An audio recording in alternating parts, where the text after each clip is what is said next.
We've seen plenty of change in our weather patterns of late. We've seen many 100-year rain events, and that, I hate to even use that term, it's a measure of probability, but we've been seeing a lot of heavy-duty rain events, and those were forecast to us by science. We're seeing those today. So where are the flooding and erosion? So that's 4 kinds of benefits, you know, that we can talk about. If you stack those 4 maps together, where do they overlap? Where is the best that gives you the most conservation-focused bang for the buck? If you have limited assets to work with, and we do, if you have limited people and limited dollars, where is the best place to focus? Well, it would be where those 4 layers intersect. This map, where the dark areas are, show us where the highest multiple benefit values overlap in the Mississippi headwaters. So the Nature Conservancy is driven by science. We don't just randomly act on conservation projects. So this analysis is what helps guide us.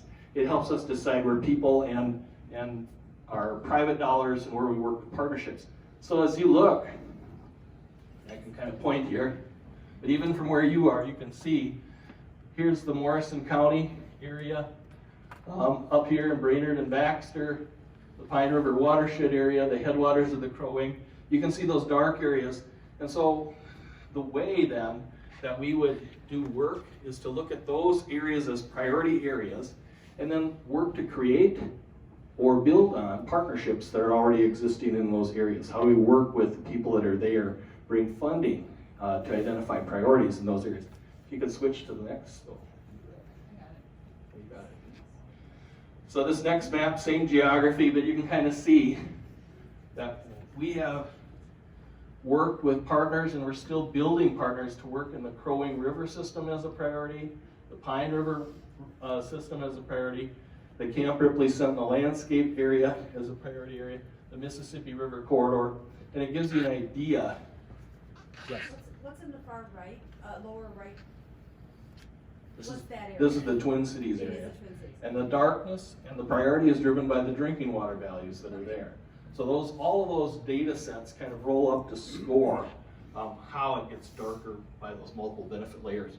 I didn't want to science everybody out. This is just what we do. And I know, I'm troubled by that sometimes.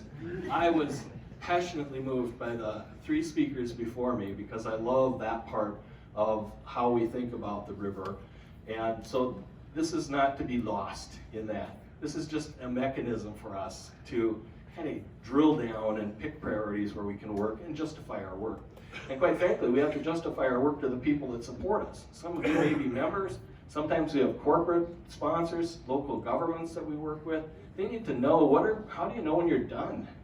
You know, you're taking over the world. How do we know, that we met? So these all have measures of success. My point is kind of taking the science, showing you that it moves into partnerships for action, and then we work constantly to bring funding, priorities, and new people into actioning conservation on the ground of scale so that we get to those conservation success goals at the end together. I think that's, I forgot 2 things, 2 really important things.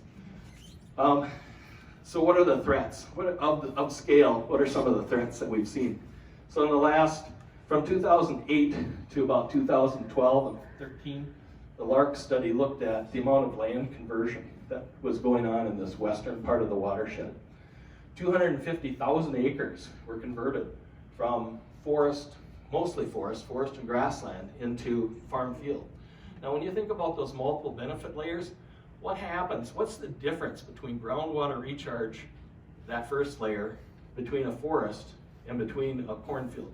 What's the difference between surface water runoff between a forest and a cornfield? You get what I'm saying. It's that all 4 of those multiple benefits that we use to prioritize really change when we change the land use.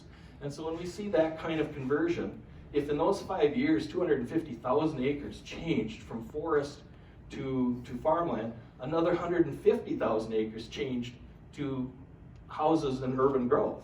So these are really huge numbers. 250,000 acres is 5 times Camp Ripley. So that's a real urgency for us to think about. That's why these partnerships are working to identify the best of the best, use science to drive us, to try to stem the conversion of land, which is the biggest threat to our water quality and all those multiple benefits. And the benefits that conservation provides is an economic force.